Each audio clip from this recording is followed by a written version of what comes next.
Good morning मेरे प्यारे साथियों। ज्ञानकारी यूट्यूब चैनल में आपका स्वागत है। और आज मैं लेकर के आया हूँ फिर से बिहार एसएससी का सेट 22वां। सेट में फिजिक्स केमिस्ट्री बायोलॉजी मतलब सामान्य विज्ञान का सेट कंप्लीट सेट आपके पास जाता है। सामने में बिहार एसएससी का एग्ज़ाम है, इसको देखते हुए क्वेश्चन बिल्कुल उसी पैटर्न पे बनाई जा रही है जिस पैटर्न में प्रश्न पूछने की संभावनाएं हैं और पूछी जा चुकी है। ठीक है, इसलिए लगातार ज्ञानकारी यूट्यूब चैनल पे आप बने रहें। सेट आपके पास जा रही है, सेट को कंप्लीट करें। ठीक है, कभी कभी ऐसा हमेशा होता है और इससे आप क्या होता है ना कि आप प्रिपरेशन को छोड़ देते हैं, हताश हो जाते हैं। तो ऐसा कभी कभी होता है, क्या होता है कि मंजिल बस एक कदम ही दूर होता है मगर हम क्या हो जाते हैं, हार मान जाते हैं। यानी मंजिल एक कदम दूर ही होता है और हम हार मान जाते हैं। ऐसा नहीं होना है, लगातार वे में बने रहें, कंटिन्यूटी वे में बने रहें, लगातार सेट प्रैक्टिस करें, आपका बहुत अच्छा लेवल हो जाएगा। कोई भी एग्ज़ाम का आप पेपर उठाएंगे, सामान्य विज्ञान का एक भी प्रश्न नहीं छूटेगा, ये हमारा दावा है। लगातार ज्ञान का यूट्यूब चैनल से बने रहें। साइंस का सेट आपके पास जा रहा है, साइंस सेट प्रैक्टिस करते रहें। आइए हम लोग सेट पे आते हैं। बहुत सारा क्वेश्चंस आपका इसमें देखेंगे कि क्वेश्चंस प्रीवियस ईयर का भी है, कुछ एक्सपेक्टेशन मतलब पूछे जाने की संभावनाएं हैं उसको भी डाला है।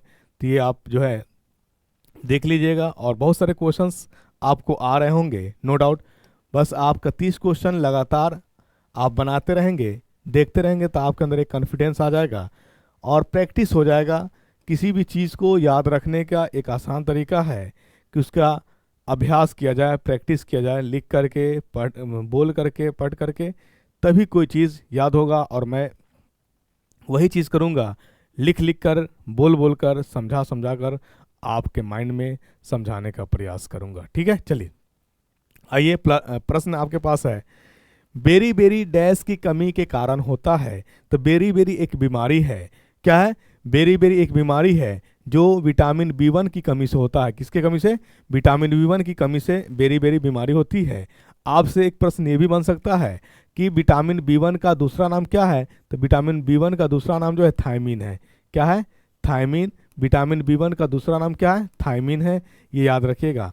ठीक है, चलिए अगर अनदर ऑप्शंस की हम बात अगर कर लें तो यहाँ पे आपके पास जो है विटामिन B12 आपसे पूछेगा विटामिन B12 का दूसरा नाम क्या है? तो विटामिन B12 का दूसरा नाम जो है कोबालामीन है। क्या है?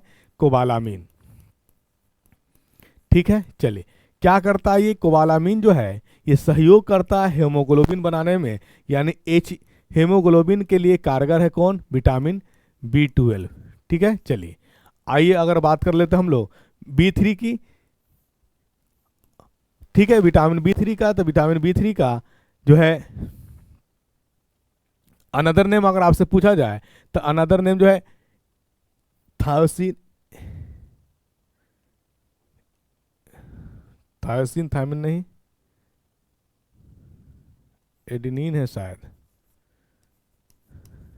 ठीक है, चलिए इसका B3 से जो बीमारी है, B3 से जो बीमारी होती है उस बीमारी का नाम है पिलाग्रा। यानी B3 की कमी से जो बीमारी होने वाली है उसको रखिएगा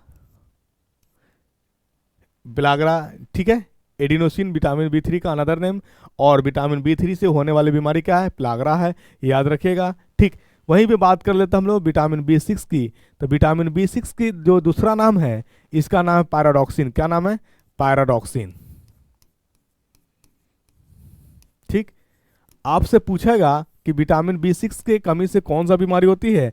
तो विटामिन B6 की कमी से पैर और हाथ में सून टाइप का होता है, सूजन टाइप का कभी कभी आप महसूस करेंगे, चुभन भी होता है। तो चुभन वगैरह जो होती है विटामिन B6 की कमी से होती है, याद रखिएगा। ठीक, चलिए आइए अगला प्रश्न, यानी बेरी बेरी किसकी कमी से होती है? तो बेरी बेरी विटामिन B1 की कमी से होती है। अब विटामिन B1 का दूसरा नाम क्या है? थायमीन है। चलिए अगला प्रश्न क्या आपका? अगला प्रश्न है हेपेटाइटिस किसके कारण होता है? तो आपको मैं बता दूं कि ये हेपेटाइटिस जो है एक रूपांतरित रोग है।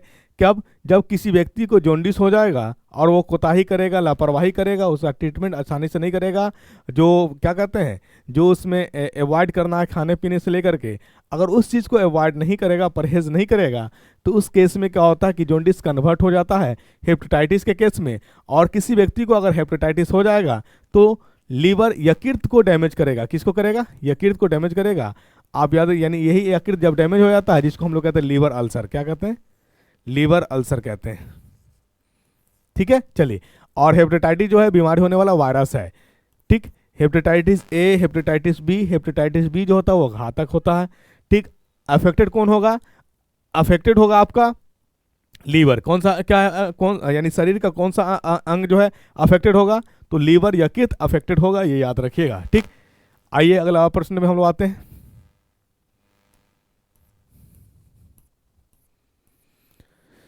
निम्नलिखित में से कौन सा एक संक्रामक रोग है? मतलब इफेक्टेड होगा, यानी आपके सामने, यानी एक से दूसरे में फैल सकता है। ठीक है, उसी को हम लोग संक्रामक रोग कहते हैं। ठीक है, ट्रांसमिटेड डिजीज जिसको कहते हैं हम लोग, इंग्लिश में बात करेंगे तो ट्रांसमिटेड डिजीज। तो ये जो आपके पास जो है बीमारी है, जो ऑप्शन है, इसमें ऑप्शन में आपका खसरा है। क्या है? खसरा। ये वायरस से होने वाला बीमारी है। खसरा है क्या? नाक का बहना, ठीक है, छींक आना, खांसी आना, ये खसरा का सिम्टम है। और खसरा है, ये वायरस से होने वाली बीमारी है। यहीं पे मैं बात कर लूँ अल्जाइमर की, तो अल्जाइमर जो है एक मस्तिष्क से संबंधित बीमारी है। किससे संबंधित? मस्तिष्क से संबंधित बीमारी है। इसमें भूलने की जो है, भूलने की बीमारी हो जाती है। ठीक, चलिए। मधुमेह आप जान रहे हैं, ये डायबिटीज है।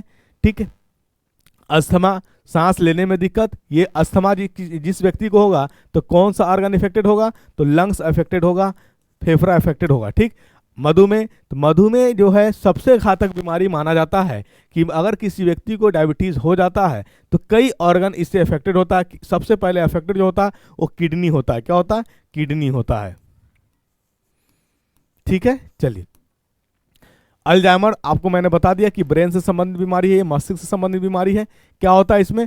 इसमें मेमोरी लॉस होता है। क्या होता है? Memory loss. ठीक है, चलिए, ये सब बात माइंड में रखते चलिएगा आप। और खसरा कौन सा बीमारी है? खसरा वायरस से होने वाला बीमारी है, जिसमें नाक का बहना, सर्दी, जुकाम, खांसी जिसको कहते हैं, ये खसरा का ही सिम्टम है, खसरा का ही रूप है, और ये खसरा ही बीमारी कहलाता है। राइट, चलिए।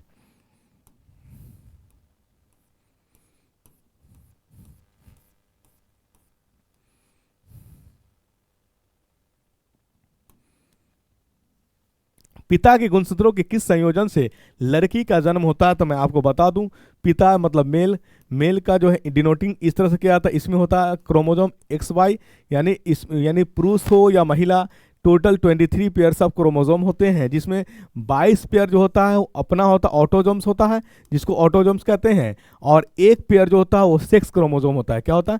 एक्स पेयर जो होता है वो सेक्स क्रोमोसोम होता है, सेक्स क्रोमोसोम। ठीक है, चलिए। वही फीमेल की बात करें तो फीमेल को हम लोग इस तरह से डिनोट करते हैं, और इसमें जो क्रोमोसोम होता है, सेक्स क्रोमोसोम, XX होता है, याद रखिएगा। ठीक, यानी XX हमारा फीमेल का है, डिनोटिंग हमारा, डोनेटिंग जो होता है वो मेल होता है। अगर मेल के तरफ से, यानी फीमेल हमेशा X ही देगा, क्योंकि X पेयर में है, XX ही है, फीमेल हमेशा X ही देगा। और मेल में पॉसिबिलिटीज है X का भी, और मेल में पॉसिबिलिटीज है Y का भी। अगर मेल की तरफ से X आ गया तो मिल गया, ये XX हो गया। अगर मेल की तरफ से Y आ गया और ये XX मिलकर के, X और Y मिलकर के, तो ये बना लेगा बॉयज। ठीक, और ये बनाएगा गर्ल्स। यानी बॉयज की तरफ से क्या आएगा? X क्रोमोसोम आएगा। तो यही चीज हमारे पास, यानी फीमेल के लिए क्या? फीमेल के लिए XX क्रोमोसोम और मेल के लिए XY क्रोमोसोम। तो हमारा आंसर क्या हो जाएगा? D number is the correct answer. ठीक है, ये याद रखिएगा कि फीमेल की तरफ से ऑलवेज XX क्रोमोसोम ही सेपरेट होंगे, मेल की तरफ से X क्रोमोसोम भी सेपरेट हो सकते हैं, और Y क्रोमोसोम भी सेपरेट होंगे। यहाँ पे एक प्रश्न ये भी बन सकता है कि X और Y की पॉसिबिलिटीज कितना परसेंटेज है? तो X कितना, अगर ब्रेक करेंगे तो 50% X हो सकता है, और 50% क्या हो सकता है? Y हो सकता है। तो ये याद रखिएगा। ठीक, चलिए, आइए अगला प्रश्न में आते हैं हम लोग।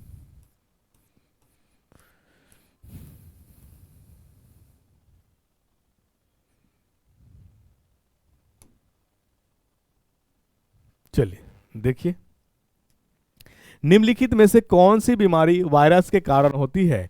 तो वायरस के कारण देखिए, जो आपके ऑप्शन है, यहाँ पे देख लीजिए खसरा, अभी अपने आप पढ़ा, खसरा जो है ये वायरस से होने वाला बीमारी है, ठीक है। यही बात कर लेते हैं हम लोग दूसरी, तो आंसर इसका क्या है ना, 5 का आंसर बी हो जाएगा, खसरा वायरस से बीमारी, जो ऑप्शन है इसमें, ठीक। हैजा की बात कर ले, टाइफाइड की बात कर ले, ये जीवाणु से होने वाले बीमारी है, ठीक है, जीवाणु से। दांत की बात करें तो दांत फंगस से होने वाला बीमारी है, जिसको आप रिंग वर्म कहते हैं।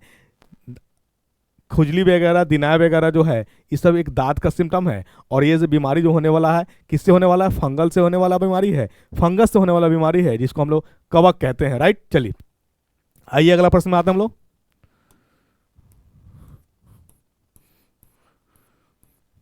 देखिए क्या है, निम्नलिखित में से कौन सा पौधा ब्रायोफाइट है। तो ब्रायोफाइट वैसा पौधा है जिसमें रूट और शूट मतलब जड़ और तना वेल डेवलप्ड नहीं होता है। वैसे पौधे को हम लोग कहाँ रखते हैं, ब्रायोफाइटा में रखते हैं। और ब्रायोफाइटा आपने देखा होगा, काई, काई बहुत फेमस एग्जांपल है। वो काई जो है ब्रायोफाइटा का। फ्यूरन की अगर बात करें तो फ्यूरन भी ब्रायोफाइटा में आता है। यानी ब्रायोफाइटा कहने का मतलब जिसमें रूट और शूट डेवलप नहीं हो, उसी को हम लोग कहते हैं ब्रायोफाइटा। और काई इसका एग्जाम्पल है। और काई को इंग्लिश में हम लोग कहते हैं मॉस। क्या कहते हैं, मॉस, ठीक है। चलिए यहीं पे बात कर ले, अगर हम साइकस, अलगी और फर्न, ये सब टेरिडोफाइटा में आएगा। क्या आएगा, टेरिडो, इसको मिटा दे हम।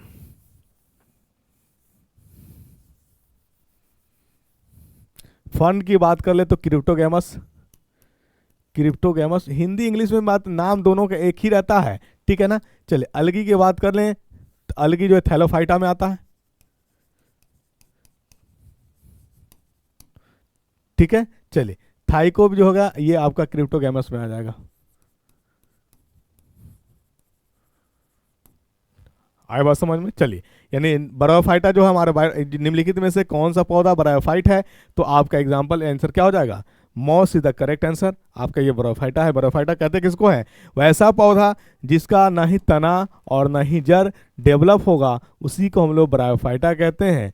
तब बात यहाँ आती है कि क्या ब्रायोफाइटा में फूल होगा, तो जब जड़ और तना है ही नहीं तो फूल की बात ही नहीं आ पाती है, ठीक है। चलिए यानी किस पीएच मान पर दांत सड़ने लगता है, तो आपको मैं बता दूं कि अगर पीएच मान एसिडिक होने लगे, यानी दांत का मुंह का अगर जो है लार्वा, मतलब अगर दांत का जो अंदर में सलाइवा है, लार्वा है, उसका अगर पीएच मान 5.5 से कम होने लगे, मतलब एसिडिक होने लगेगा, तो दांत सड़ने लगेगा, ये याद रखिएगा।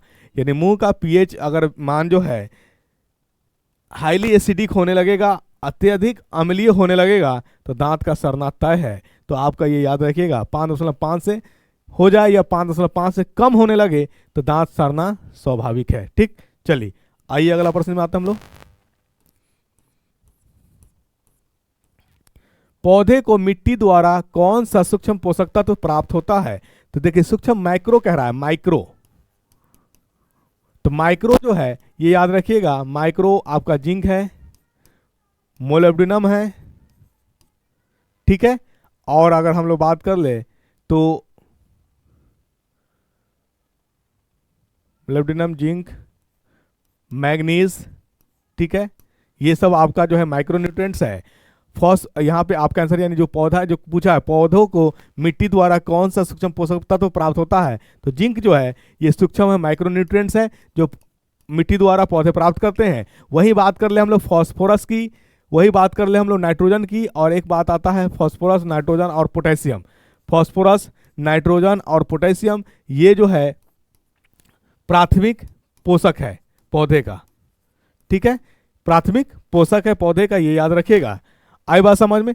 वहीं पे बात कर ले, अगर द्वितीयक पोषक की बात करेगा आपका, तो ये हमारा आपका जो कैल्शियम है ये द्वितीयक पोषक है। क्या है, द्वितीयक पोषक है। यही भी अगर हम बात कर ले जिंक की, किसकी बात कर ले, जिंक की, तो जिंक जो है क्लोरोफिल में मदद करता है और फल और फूल को खिलने में भी मदद करता है। जड़ का और तना का डेवलप विकास में भी किसका योगदान होता है, जिंक का ही योगदान होता है, ये याद रखिएगा। अगर आपसे पूछा जाए कि पौधे में फल और फूल का खिलना किस न्यूट्रिएंट्स का कमाल है, तो जिंक का कमाल है। क्लोरोफिल का डेवलप होना किस न्यूट्रिएंट्स का कमाल है, तो जिंक का कमाल है। अगर आपसे पूछा जाए कि पौधे का जड़ और तना जो डेवलप होता है, विकसित होता है, वो किस न्यूट्रिएंट्स का कमाल है, तो जिंक का कमाल है, ये याद रखिएगा, ठीक।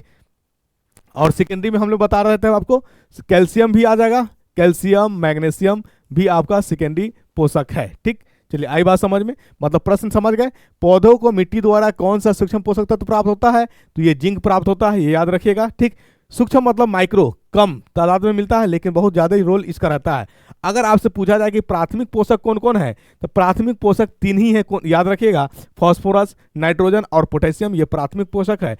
द्वितीयक आपसे पोषक पूछ दे, द्वितीयक पोषक, तो द्वितीयक पोषक है कैल्शियम, मैग्नीशियम, ठीक है, जो है आपका कैल्शियम और मैग्नीशियम, और सोडियम भी है, क्लोरीन भी है, ये सब याद रखिएगा। अगर माइक्रोन्यूट्रिएंट्स भी बात करें अगर सूक्ष्म की, तो ब्रोमीन, जिंक, मोलिब्डेनम, मैंगनीज, ये सब आपका सूक्ष्म है। यानी 3 जो मैंने नाम बताया प्राथमिक, इसको छोड़ दीजिए, द्वितीयक बताया इसको छोड़ दीजिए, बाकी जो भी एलिमेंट्स आपको आएगा वो माइक्रोन्यूट्रिएंट्स में होगा, ये कंफ्यूज नहीं होइएगा। ठीक है, चलिए, यानी जिंक का रोल समझ में आ गया। जिंक का क्लोरोफिल का डेवलपमेंट, जड़ और तना का डेवलपमेंट, फल और फूल का डेवलपमेंट के लिए योगदान है। शेर की पूंछ जैसे लायन टेल मैकाक को डैश भी कहा जाता है, तो इसको हम लोग ब्लैक लंगूर कहते हैं। क्या कहते हैं? ब्लैक लंगूर कहते हैं, मतलब शेर की ही तरह टेल पूंछ होता है ब्लैक लंगूर को, वही चीज आपसे प्रश्न पूछा है। आइए अगला प्रश्न हम लोग बात कर ले। ये ज्यादा अफ्रीका साइड में पाया जाता है। कहाँ पाया जाता है? अफ्रीका साइड में। चलिए आइए, निम्नलिखित में से किस विटामिन का वैज्ञानिक नाम कोबालामीन है? तो आप बताएं मुझे कमेंट करके, कोबालामीन किसका नाम है? विटामिन B12 का, बिल्कुल करेक्ट आपने आंसर किया है। विटामिन B12 का जो है अनदर नेम, दूसरा नेम क्या है? कोबालामीन है, वैज्ञानिक नेम जिसको कह लेते हैं आप कोबालामीन। और विटामिन B12 का रोल किस में होता है? हेमोग्लोबिन के फॉर्मेशन में भी होता है, ये याद रखिएगा। ठीक, विटामिन B1 का अनदर नेम, बिल्कुल आपने सही कहा, थायमिन। ठीक है, विटामिन B1 की कमी से होने वाली बीमारी, बेरी, बहुत अच्छा, आपने बहुत अच्छा आंसर किया है। यहीं पे अगर बात कर ले हम लोग विटामिन सी की, तो विटामिन सी का अनदर नेम क्या है? विटामिन सी का, जी हाँ, एस्कॉर्बिक एसिड, बिल्कुल सही आपने कहा। चलिए, तो ये आप विटामिन ई जो है ये आप मुझे कमेंट करके बताइएगा, क्योंकि आपकी आवाज़ हम तो सुन नहीं रहे, आप इसको कमेंट करके जरूर बताइएगा विटामिन ई का अनदर नेम क्या है। आइए नेक्स्ट प्रश्न की बात कर ले हम लोग। किसी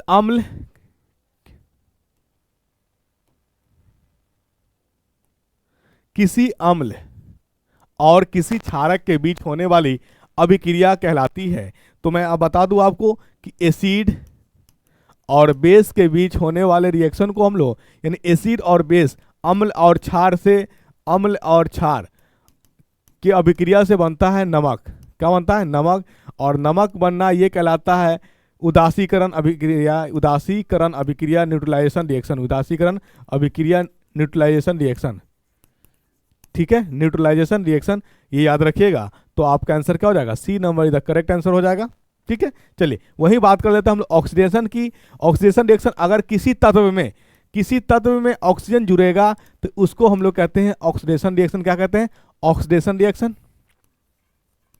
और कंडेंसेशन रिएक्शन, और यानी क्या, जब कोई पार्टिकल आपस में कंडेंस होगा, मतलब कॉम्बिनेशन की बात कर ले अगर, जैसे मान लो यही को हम लोग यानी कार्बन, इससे मिल गया ऑक्सीजन, क्या बना लिया? CO2, इसको हम लोग कहते हैं कंडेंस, ये कॉम्बिनेशन रिएक्शन भी कहेंगे। ठीक, चलिए, ये सब अल्टरनेशन रिएक्शन ये अलग चीज है। आइए अगला प्रश्न आते हैं हम लोग। निम्नलिखित में से कौन सी एक अधातु विभिन्न रूपों में पाई जाती है? तो अधातु मैं आपको बता दूं, जिस तरह से कार्बन की बात अगर करें तो कार्बन के 3 अपरूप है। 3 अपरूप कौन कौन? कार्बन ही का है। कार्बन, एक डायमंड आपने बात किया तो डायमंड चमकता है, ठीक है, एक अलग अपरूप नजर आ गया। आपने देखा हो ग्रेफाइट, तो ग्रेफाइट एक अलग कंडीशन है। और वहीं पे बात कर ले फुल एरेंस की, किसकी बात करेंगे? फुल एरेंस की, फुल एरेंस, ठीक ना, फुल एरेंस, तो इसकी अलग बात। यानी कार्बन जो कई रूप में देखा जाता है, ये आपका बहुत चमकीला है, ये आपका सॉफ्ट है, ठीक है, ये विद्युत का कुचालक है, ये विद्युत का सुचालक है, ये बल्कि यानी फुटबॉल शेप का होता है, और इसका उपयोग जो है रेडियो एक्टिव के रूप में, कैंसर का ट्रीटमेंट के रूप में किया जाता है। ठीक, चलिए, तो आंसर इसका क्या हो जाएगा? 12 का A number is the correct answer. यहीं पे अगर आपसे बात कर लिया जाएगा, क्या बात किया जाएगा? पोटेशियम की बात करेगा तो पोटेशियम अति अभिक्रियाशील होता है, हाईली रिएक्टिव होता है, ये याद रखिएगा। पोटेशियम जो होता है हाईली रिएक्टिव होता है। अगर आपसे पूछा जाए कि सबसे रिएक्टिव एलिमेंट कौन है तो पोटेशियम है, ठीक। और अगर बात आपसे करा जाए, क्या करा जाए कि वाटर में डाल किसी मेटल धातु को रखते हैं तो किसकी साइज बड़ा होगी, तो वाटर में, जल में जब हम किसी धातु को रखते हैं तो लिथियम का साइज बड़ा होता है, ये क्राउड ज्यादा बनाता है, ठीक है, लिथियम। आई बात समझ में। यहाँ पारा की बात कर ले तो पारा जो आपका बीपी मापने वाला मशीन है, स्टेथोस्कोप, ठीक है, उसमें जो, और टेम्परेचर, बॉडी टेम्परेचर जो हम मापते हैं उसमें जो धातु होता है वो पारा होता है। और एट रूम टेम्परेचर पारा किस फॉर्म में पाया जाता है, लिक्विड के फॉर्म में पाया जाता है, ये याद रखिएगा, ठीक है।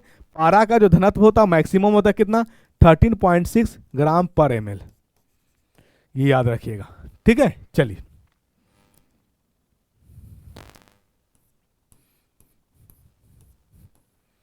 ठोस कार्बन डाइऑक्साइड का दूसरा नाम क्या है, तो ठोस कार्बन डाइऑक्साइड को शुष्क बर्फ यानी ड्राई आइस के नाम से भी जाना जाता है। यहीं पे मैं बता दूं कि ठोस कार्बन डाइऑक्साइड को कहीं, यानी कार्बन डाइऑक्साइड जो है, जो गैस है, इसको हम लोग वाटर में भी डालते हैं, इसीलिए हम लोग एरेटेड वाटर कहते हैं। क्या कहते हैं, एरेटेड वाटर। जो आपके पास सॉफ्ट ड्रिंक है, कोल्ड ड्रिंक पीते हैं, उसमें कौन सा गैस होता है, तो उसमें कार्बन डाइऑक्साइड गैस होता है, और ये जल के साथ मिलकर क्या बना लेता है, H2CO3, मतलब कार्बोनिक एसिड बनाता है, राइट। चलिए, यानी कार्बन डाइऑक्साइड को एरेटेड गैस के भी नाम से जाना जाता है, एरेटेड लिक्विड। चलिए आइए, विज्ञान की आवर्त सारणी में H किस रासायनिक तत्व का प्रतीक है, तो H किस रासायनिक तत्व का प्रतीक है, तो ये याद रखिएगा, किसका है, ये हाइड्रोजन का है। इसका एटॉमिक नंबर, यानी हाइड्रोजन के मैं बारे में बता दूं, इसका जो 3 आइसोटोप्स होता है, कितना आइसोटोप, 3 आइसोटोप। एक को बोलते हैं हम लोग प्रोटियम, दूसरे को बोलते हैं ड्यूट्रियम, तीसरे को बोलते हैं ट्रीटियम, ठीक है। प्रोटियम जो होता है इसमें न्यूट्रॉन 0 होता है, ड्यूट्रियम जो होता है इसमें न्यूट्रॉन 1 होता है, और ट्रीटियम जो होता है उसमें न्यूट्रॉन 2 होता है, ये याद रखिएगा, ठीक। आपसे पूछेगा कि हाइड्रोजन का कितने आइसोटोप, तो हाइड्रोजन का 3 आइसोटोप्स होता है, ठीक है। कौन कौन, प्रोटियम, ड्यूट्रियम और ट्रीटियम। पूरे केमिस्ट्री में या पूरे आवर्त सारणी, पूरे तत्व में किसमें न्यूट्रॉन 0 होता है, तो एकलौता है प्रोटियम जिसमें न्यूट्रॉन 0 होता है, ठीक है। आइसोटोप्स कहते हैं किसको है, वैसा तत्व जिसमें परमाणु संख्या क्या हो, एक समान हो, बट परमाणु भार अलग अलग हो, उसी को हम लोग कहते हैं आइसोटोप। जैसे यहाँ देखिए, ये नीचे वाला बताता परमाणु संख्या, नीचे वाला बताता परमाणु संख्या, नीचे वाला बताता परमाणु संख्या, ठीक है। नीचे वाला क्या बताता है, परमाणु संख्या बताता है, और ऊपर वाला बताता है परमाणु भार। क्या बताता है, परमाणु भार। ये आपको मैंने समझाने के लिए बताया न्यूट्रॉन। यहीं पे आप, हम लोग परमाणु भार की बात करेंगे तो 1 हो जाएगा, और यहाँ पे परमाणु भार की बात करेंगे तो 2 होगा, यहाँ पे परमाणु भार की बात करेंगे तो 3 होगा। मतलब प्रोटियम में परमाणु भार कितना, 1, ड्यूट्रियम में परमाणु भार कितना, 2, और ट्रीटियम में परमाणु भार कितना, 3। एक चीज मुझे जरूर कमेंट करके बताइएगा कि हाइड्रोजन का डिस्कवरी किसने किया, ठीक है, डिस्कवरी, खोज किसने किया, ये मुझे कमेंट करके जरूर बताइएगा। आइए अगला बात हम लोग करते हैं।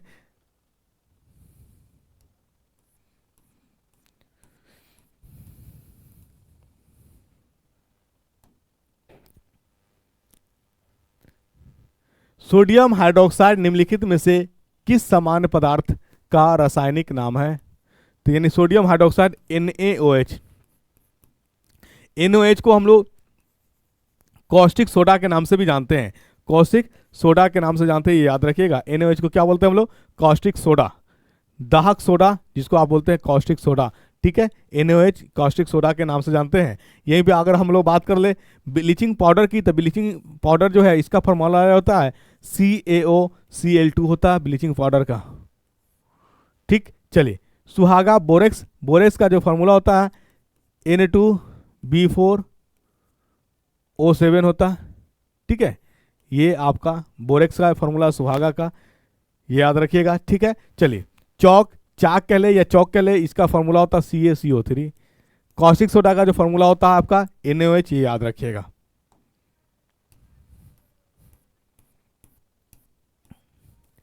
एक ही परमाणु से बने ऋणायन को तत्व के मूल नाम में प्रत्यय लगाकर नामांकित किया जाता है, तो ये याद रखिए। जैसे मान लीजिए इसका नाम क्या पड़ेगा, क्लोरीन, इसका नाम है क्लोरीन, यहीं पे हम Cl माइनस कर दें तो इसका नाम हो जाएगा क्लोराइड।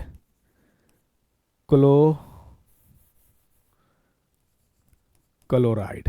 अब बताइए मुझे, ये हमारा पहले था, इसमें नेगेटिव बोला है, ये चार्ज हमारा क्या हो गया, नेगेटिव। नेगेटिव आने से नाम देखिए, पहले था सिंपल तो इसका नाम क्या था, क्लोरीन। नेगेटिव आ गया तो इसका नाम क्या आ गया, क्लोराइड। मतलब लास्ट में क्या लगा, आइड लगा।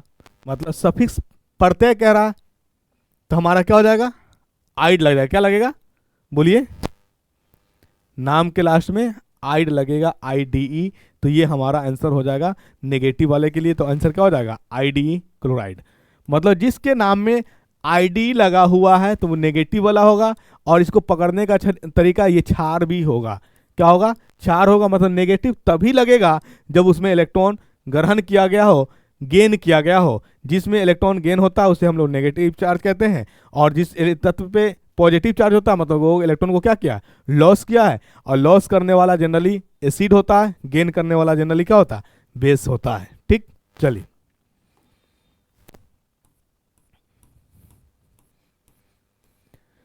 निम्नलिखित में से कौन सी विज्ञान की आवर्त सारणी का एक उत्कृष्ट रासायनिक तत्व है, मतलब नोबेल। तो आप देखिए नोबेल कौन है, तो आपका हीलियम जो है ये नोबेल गैस है। हीलियम और कौन कौन है, हीलियम है, नियोन है, आर्गन भी है, क्रिप्टन भी है, जिनोन भी है और रेडॉन भी है। ये सब आपका इनर्ट गैस, उत्कृष्ट गैस है, ये याद रखिएगा। ठीक, चलिए यहीं पे अगर कोबाल्ट को हम लोग बात कर ले तो विटामिन B12 में कोबाल्ट भी होता है मिला हुआ। ठीक है, विटामिन B12 में जो कोबालामिन है उसमें कोबाल्ट होता है, ये याद रखिएगा। नाइट्रोजन की बात कर ले तो नाइट्रोजन भी लुक लाइक इनर्ट की तरह ही बिहेव करता है, इनर्ट गैस की तरह। तो इसका जो है नाइट्रोजन का यूज कहाँ कहाँ किया जाता था, देखिएगा नाइट्रोजन का यूज एक तो टायर में फिल किया जाता है, दूसरा आलू चिप्स में, आलू चिप्स में भी किया जाता है, तीसरा इसका यूज बल्ब में भी किया जाता है। बल्ब में जो गैस फिल होता है तो नाइट्रोजन को भी फिल किया जाता है, क्योंकि ये इनर्ट जैसा बिहेव करता है। और उसमें जो आपका टंगस्टन है उसको ऑक्सीडाइज होने से रोकने का काम करता है। नाइट्रोजन हो और आर्गन, आर्गन को भी फिल किया जाता है बल्ब में। ठीक है, चलिए याद रखिएगा।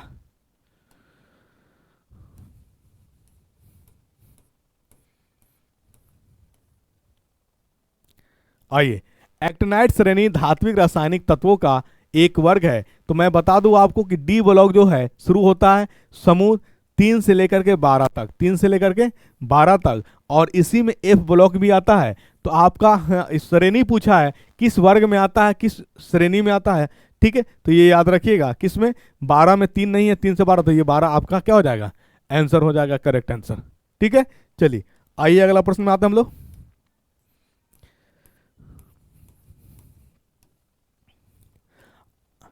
आदर्श गैसों के मिश्रण का कुल दाब आंशिक दाब का योगफल होता है। मतलब कुल दाब P टोटल, आंशिक दाब मतलब पार्शियल प्रेशर P1 मान लीजिए प्लस P2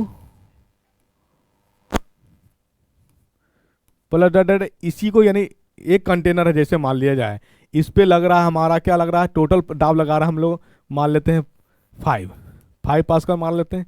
इसी को कंटेनर भाग में करेंगे, पार्ट में करेंगे, तो इसमें मान लीजिए कि ये कुछ प्रेशर गेन किया, ये कुछ प्रेशर गेन किया, तो इसमें जो टोटल प्रेशर जो लगने वाला कितना है, 5 पास्कल ही लगने वाला है। इसी में अलग अलग पार्ट्स है तो अलग अलग प्रेशर क्या कर रहा है, फील कर रहा है, लेकिन सभी को जोड़ कर कितना हो जाएगा, 5 पास्कल ही होगा। इसी को कहा जाता है पार्शियल प्रेशर या टोटल प्रेशर। यानी ये जो कंसेप्ट दिया था, किसने दिया था, ये कंसेप्ट डाल्टन साहब ने दिया था। किसने दिया है, डाल्टन साहब। यानी पार्शियल प्रेशर से संबंधित कंसेप्ट जो देने वाले हैं वो डाल्टन साहब है। कौन है, डाल्टन साहब। तो डाल्टन आंसर हो जाएगा। यहीं पे बात कर लेते हैं हम लोग बॉयल्स की। तो बॉयल्स साहब ने संबंध बताया था किसका, दाब और आयतन के बीच।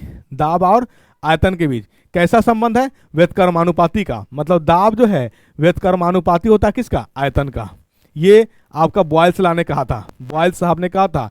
ठीक वहीं पे हम अगर बात कर लेते चार्ल्स की, तो चार्ल्स साहब ने भी संबंध दिया था किसका, कैसा संबंध दिया था, तो चार्ल्स साहब जो संबंध दिए थे दाब और ताप के बीच, दाब और ताप के बीच। यानी दाब जो होगा, दाब और ताप नहीं, भूल, आयतन और ताप के बीच, आयतन और ताप के बीच, चार्ल्स लॉ, आयतन और ताप के बीच। ठीक है, कैसा, समानुपाती। वॉल्यूम डायरेक्टली प्रोपोर्शनल टेम्परेचर, ये आपको किसने दिया था, चार्ल्स साहब ने दिया था। और दाब व्युत्क्रमानुपाती होता है आयतन का, मतलब P जो है व्युत्क्रमानुपाती है किसका, V का। ये किसने दिया था, ये आपका दिया था बॉयल्स लॉ ने। वहीं हम अगर बात करते एवोगाड्रोस की, तो एवोगाड्रो साहब ने मोल से संबंधित कंसेप्ट दिया था, यानी PV इक्वल टू NRT। ये हमारा जो है मोल है, ये मोल का कंसेप्ट किसने दिया था, तो एवोगाड्रो साहब ने दिया था, ये याद रखिएगा। और एवोगाड्रोज नंबर जो होता है कितना होता है, 6.02 इंटू 10 के पावर 23 एवोगाड्रोज नंबर होता है। ठीक है ना। चलिए आइए अगला प्रश्न आते हैं हम लोग। तीसरे कक्ष या एम कोष में अधिकतम कितने इलेक्ट्रॉन्स हो सकते हैं। तो याद रखिए मैंने बताया आपको कि टोटल नंबर ऑफ इलेक्ट्रॉन्स कितना रहेगा, तो इसका फॉर्मूला है क्या होता है 2n²। यहां पूछ दिया क्या, किसमें कहा, तीसरे कक्ष में कहा, तो मतलब n का वैल्यू कितना, n का वैल्यू 3।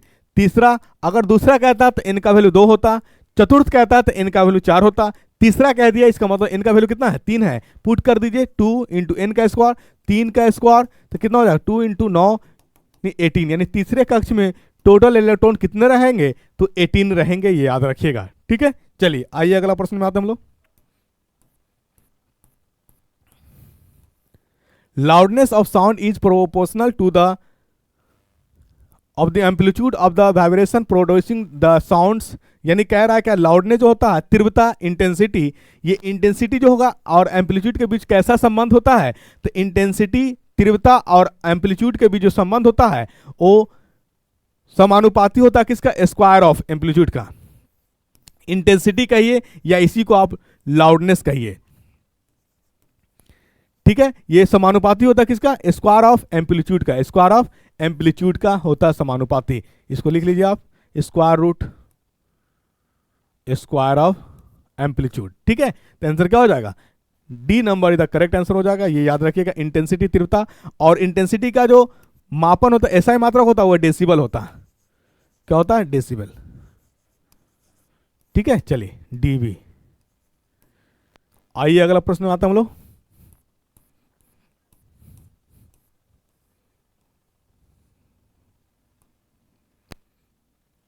यदि u वस्तु दूरी है और v प्रतिबिंब दूरी है, यानी वस्तु दूरी ऑब्जेक्ट डिस्टेंस दे दिया कौन, u, और इमेज डिस्टेंस हमारा जो है v है, और f जो है गोलीय दर्पण की फोकल लंबाई है, मतलब फोकल लेंथ क्या है, फोकल लंबाई f है। तो आपसे पूछा तो दर्पण सूत्र के लिए निम्नलिखित में से कौन सा सही व्यंजक होगा, तो आप याद रखिएगा दर्पण सूत्र जो होता है, दर्पण सूत्र इसका फॉर्मूला तो 1/v plus 1/u equal to 1/f, ये याद रखिएगा। वहीं आपसे अगर पूछ देता लेंस फार्मूला, तो लेंस फार्मूला जो होता है सेम यही चीज होता है, बट यहाँ प्लस की जगह माइनस हो जाएगा, 1/v minus 1/u equal to 1/f, ये लेंस फार्मूला है, ये याद रखिएगा। तो इसका आंसर क्या हो जाएगा आपका, दर्पण सूत्र पूछा है तो 1/v plus 1/u equal to 1/f, B number is the correct answer. यहीं पे जो फोकल लेंथ होती है, यानी फोकल लेंथ जो होती है और रेडियस ऑफ कर्वेचर का हाफ होता है, F equal to focal length जो होती है r/2 त्रिज्या का आधा फोकल लेंथ होती है। ठीक, वहीं पे त्रिज्या कितना हो जाएगी, radius of curvature focal length का डबल।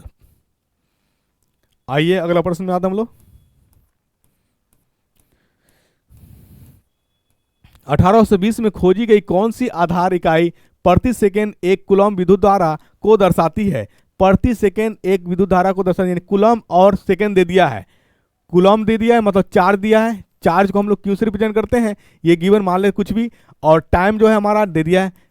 ठीक है, और आप फॉर्मूला जानते हैं चार्ज का फॉर्मूला क्यू बराबर होता है IT। इसका मतलब आपका चार्ज दिया हुआ है, टाइम दिया हुआ है, तो रिलेशन हमारा करंट के बीच में आएगा। यहाँ I क्या करंट है, तो I को रोकिएगा तो क्या हो जाएगा, कूलम बाय चार्ज, इसी को कहा गया है आपको करंट, विद्युत धारा। क्या कहा गया है, विद्युत धारा। और विद्युत धारा का ऐसा मात्रक होता है एम्पियर। विद्युत धारा का ऐसा मात्रक क्या होता है, विद्युत धारा का ऐसा मात्रक होता है, विद्युत धारा का ऐसा मात्रक होता है एम्पियर, ये याद रखिएगा। तो ये आपको दिया, यानी एम्पियर को डिफाइन कैसे करेंगे, चार्ज प्रति सेकेंड यानी कूलम बाय टाइम, ये हमारा देता है विद्युत धारा, और विद्युत धारा का ऐसा मात्रक होता है एम्पियर। तो आपका जो करेक्ट आंसर होगा क्या होगा, एम्पियर हो जाएगा। यहीं पे बात कर लेते हैं हम अगर वोल्ट की, तो वोल्ट का ऐसा मात्रक होता है, यानी विभवांतर का ऐसा मात्रक होता है कौन, विभवांतर का ऐसा मात्रक होता है वोल्ट। यहीं पे बात करेंगे केल्विन की, तो केल्विन जो है ताप का ऐसा मात्रक होता है। यहीं पे अगर बात कर ले कैंडेला की, तो लुमिनस इंटेंसिटी जो होता है, लुमिनस इंटेंसिटी का ऐसा मात्रक कैंडेला होता है। और मैं आपको बता दूं कि ये जो है किसी पे डिपेंड नहीं है, ये फंडामेंटल यूनिट है। ताप यानी ये आपका केल्विन और कैंडेला जो है ये, और एम्पियर ये फंडामेंटल, सॉरी ये ड्राइव्ड यूनिट है। फंडामेंटल यूनिट कहने का मतलब वो यूनिट जिसको ड्राइव करने के लिए यानी जिसको बताने के लिए किसी का हेल्प लेना ना पड़े, that is called fundamental unit. और जिसको ड्राइव करने के लिए यानी जिसको बताने के लिए किसी की आवश्यकता पड़ेगी, उसी को हम लोग कहते हैं ड्राइव्ड यूनिट, ये याद रखिएगा। और कैंडेला और केल्विन जो है ये फंडामेंटल यूनिट है। टोटल फंडामेंटल यूनिट कितने होते हैं? 7 होते हैं, ठीक है। जैसे लंबाई हो गया, केजी हो गया की बात करेंगे, समय की बात करेंगे, लुमिनस इंटेंसिटी की बात करेंगे, मोल की बात करेंगे, तो ये सब आपका जो है क्या है, बोलिए, ये सब फंडामेंटल यूनिट्स है, ये याद रखिएगा। आइए अगला प्रश्न में आते हम लोग। डैश विकिरण बेल्ट चुंबकीय रूप से फंसे हुए अत्यधिक ऊर्जावान आवेशित कणों की विशाल पट्टी है जो पृथ्वी को घेरे रखते हैं, तो इसको हम लोग कहते हैं वान एलेन कहते हैं। क्या कहते हैं? वान एलेन एक ऐसा पट्टी है जो अत्यधिक ऊर्जावान आवेशित कणों को क्या करके पट्टी को घेर करके रखती है पृथ्वी की सतह पर, उसे क्या नाम है? वान एलेन। क्या नाम है? वान एलेन जो है ये आपका करेक्ट आंसर हो जाएगा, ठीक। चलिए आइए अगला प्रश्न। त्वरण के ऐसा मात्रक में सेकेंड का घातांक क्या होता है? तो त्वरण का ऐसा मात्रक पहले जानिए। त्वरण को जो है ए से हम लोग रिप्रेजेंट करते हैं, एक्सेलरेशन ए, इसी ये इसका यूनिट जो होता है मीटर पर सेकेंड स्क्वायर, तो इसी को आप लिख सकिए है। तो अब बताइए इस टाइम जो है हमारे पास सेकेंड पे कितना पावर है? सेकेंड का पावर है -2, सेकेंड का पावर है -2, सेकेंड का पूछा है तो सेकेंड का घातांक कितना हो जाएगा? सेकेंड का घातांक जो हो जाएगा -2 हो जाएगा, -2 इज द करेक्ट आंसर आपका। आइए अगला प्रश्न में आते हैं हम लोग।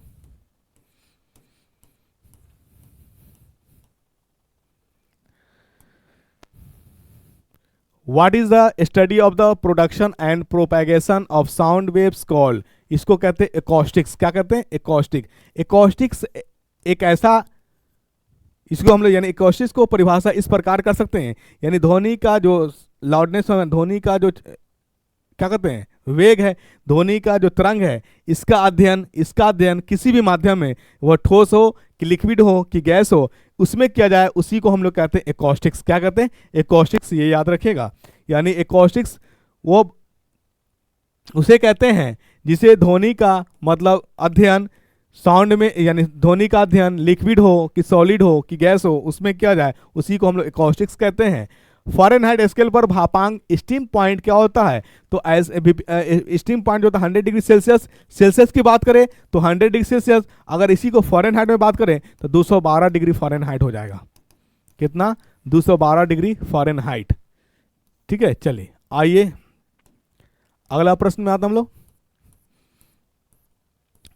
निम्नलिखित में से किस गैस का उपयोग बिजली के बल्बों में किया जाता है? तो बिजली के बल्बों में क्या जाता है? देखिए हाइड्रोजन है, हैलोजन को नहीं किया जाता है, हाइड्रोजन को नहीं किया जाता है, नाइट्रोजन को किया जाता है, मैंने अभी आपको बताया नाइट्रोजन और आर्गन गैस, ठीक है, किया जाता है। कार्बन डाइऑक्साइड को नहीं किया जाता, इसको ड्राई आइस के नाम से जाना जाता है, ठीक है। चलिए आइए अगला प्रश्न में आता हम लोग।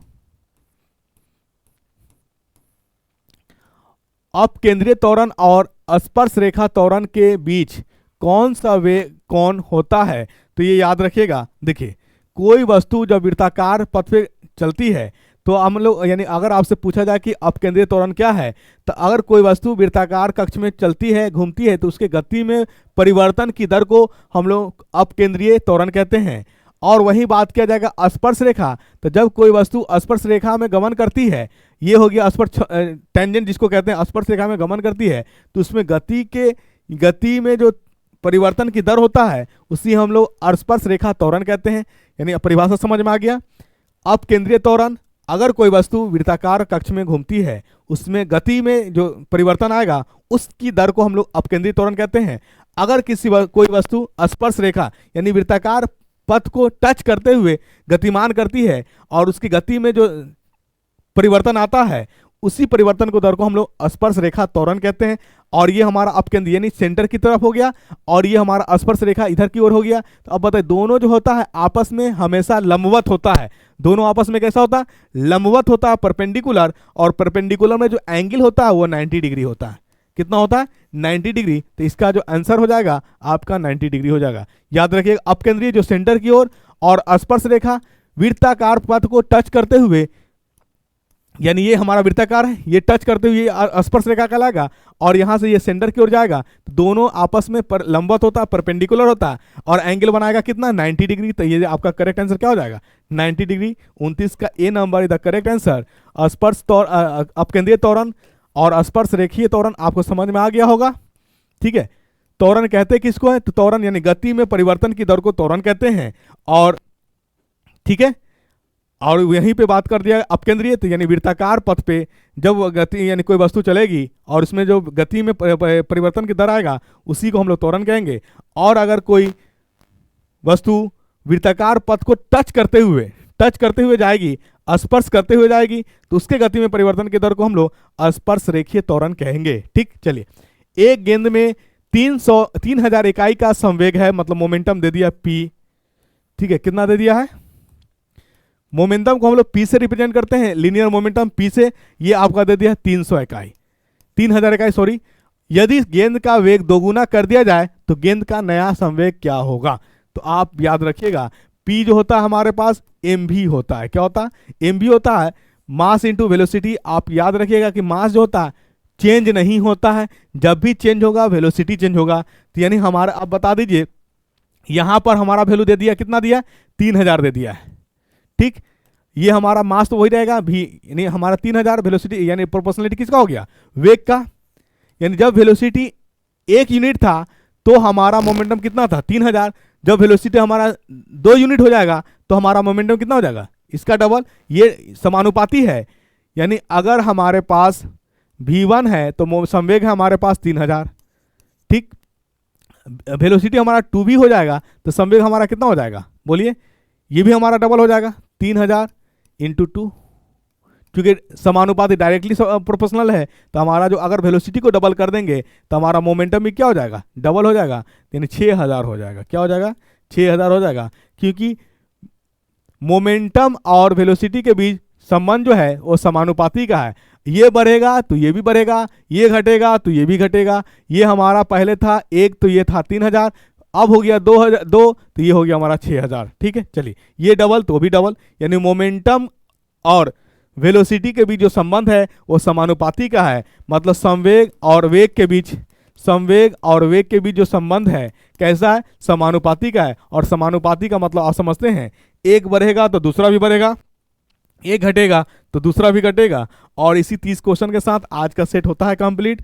लगातार आप बने रहें, बिहार एसएससी का सेट आपके पास जा रहा है, ज्ञान घर यूट्यूब चैनल से आप लगातार बने रहें। जो भी सेट जा रहा है ईमानदारी पूर्वक करिए, बनाइए।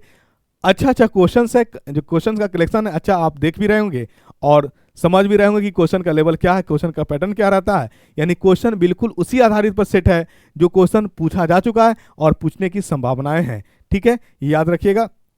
यानी इसी बात के साथ मैं आज का लेक्चर को यहीं पे होल्ड करता हूँ, रोकता हूँ। क्या? अपने भी खफा है मुझसे, बेगाने भी नाखुश। अपने भी खफा है मुझसे, बेगाने भी नाखुश। मैं वही कहता हूँ जिसे समझता हूँ हक।